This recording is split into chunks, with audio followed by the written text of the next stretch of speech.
Hein, vous vous réjouissez pendant que on parle de la nouvelle venue du Seigneur. Au lieu de vous réjouir, hein, soyez dans la tristesse, implorez Dieu, criez vers lui, qu'il vous vienne au secours, regardez autour de vous. Et qu'est-ce que vous faites pour que le monde, à l'état qu'il est, qu'il soit un monde meilleur? Je veux lire le deuxième texte maintenant que j'ai choisi comme texte clé. C'est un texte de Jude. Hein, et au verset 1, Jude, serviteur de Jésus-Christ et frère de Jacques, à ceux qui ont été appelés, qui sont aimés en Dieu le Père et gardés par Jésus-Christ, que la miséricorde, la paix et la charité soient multipliées. Alors vous qui fêtez, comme il est ici écrit en Jude, considérez-vous comme les bien-aimés du Père et gardés et sauvés par Jésus-Christ. Ça, c'est le rappel des festivités de Noël. Ça, c'est bien, mais faites mieux.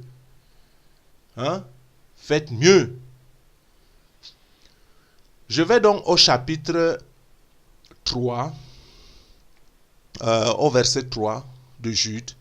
Bien-aimés, comme je désirais vivement vous écrire au sujet de notre salut commun, je me suis senti obligé de le faire afin de vous exhorter à combattre pour la foi qui a été transmise aux saints une fois pour toutes.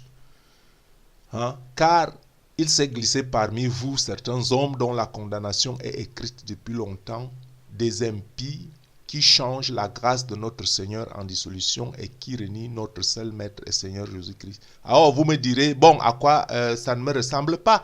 Si je fête la nativité de Jésus-Christ, ça veut dire que je suis du côté de Jésus? Non, c'est pour ça que j'ai dit que la parole de Dieu qui se révèle à nous, il faut considérer pas seulement l'aspect littéral, il faut considérer l'aspect pratique. Bon, qu'est-ce que je fais? Dieu m'a choisi, Dieu m'a sauvé, mais qu'est-ce que je fais maintenant pour sa nouvelle venue?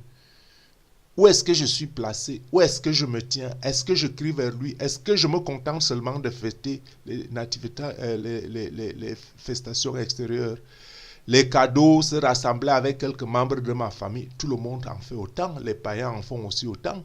Les païens fêtent aussi la Noël, ils achètent les cadeaux à leurs bien-aimés. Et il fait avec eux, et il rit avec eux. Hein?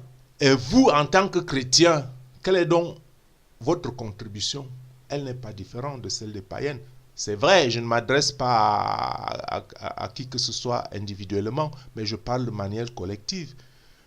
Afin que si vous êtes chrétien, que si vous appartenez à Jésus-Christ, que vous faites la différence entre des festivités qui passent et qui ne nous apportent rien, par rapport à la donne présente que Jésus-Christ revient. Si Jésus-Christ revient aujourd'hui, est-ce que c'est cette festivité que vous allez lui présenter que j'ai festé à votre nom, j'ai mangé à votre nom, j'ai offert un cadeau à votre nom? Hein? Donc, la chrétienté, quand on dit qu'on appartient à Dieu, il faut le démontrer. Il faut que cette foi, il faut combattre pour la foi qui a été transmise aux saints, comme Jude. Je lis au verset 5. Je vais vous rappeler, à vous qui savez fort bien toutes ces choses, que le Seigneur, après avoir sauvé le peuple et l'avoir tiré du pays d'Égypte, fit ensuite périr les incrédules. Écoutez donc, le Seigneur a fait périr les incrédules. Il les a sauvés de l'Égypte comme son peuple. Mais